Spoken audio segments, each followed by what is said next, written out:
Je m'appelle Jean-Charles Delafaye, j'ai travaillé d'abord dans la publicité pendant 20 ans et puis j'en ai eu vraiment marre parce qu'en fait je me rendais compte que je n'étais plus aligné à mes valeurs.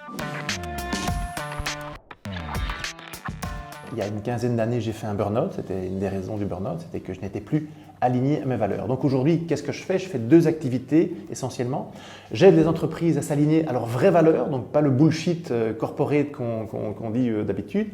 Et s'aligner à ses valeurs, c'est concrètement implémenter ces valeurs de manière concrète dans l'entreprise à tous les niveaux, aussi bien au niveau du recrutement que de la communication, que du site internet, que de la manière dont gérer les clients, etc. etc. Ça, c'est la première chose. Et à force de travailler pour des gens, des entrepreneurs, des patrons de PME, en fait, ce qui m'intéresse, c'est les gens, c'est l'humain.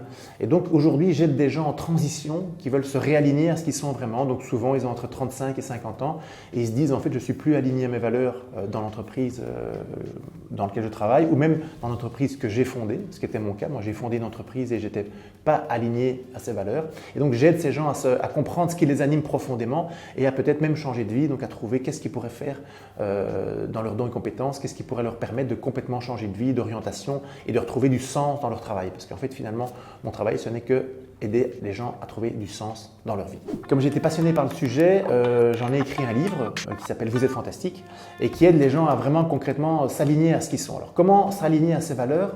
En fait, c'est simple et compliqué à la fois. En fait, on a tous des valeurs naturellement en nous, des grandes motivations universelles, donc le dépassement de soi, l'éthique, la transmission, la liberté, etc., etc.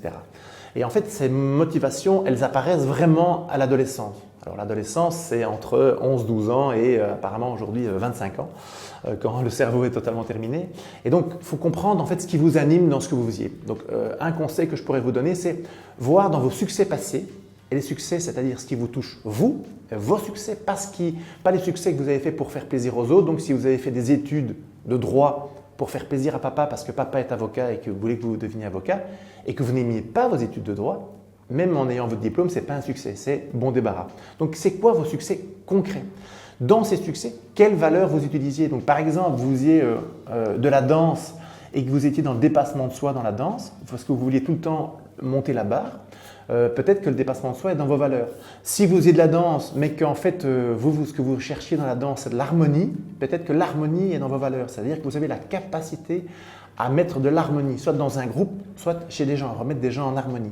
Et donc, quand vous comprenez où vous aviez eu des succès dans le passé, c'est-à-dire ce qui vous nourrissait concrètement et ce qui vous faisait plaisir, en fait, ce qui vous donnait du sens, en fait, vous pouvez le reproduire dans le futur. C'est-à-dire, en fait, si par exemple, moi, j'ai besoin de liberté et d'harmonie, eh bien, dans le boulot dans lequel je vais m'engager demain, je vais devoir trouver de la liberté et de l'harmonie, par exemple.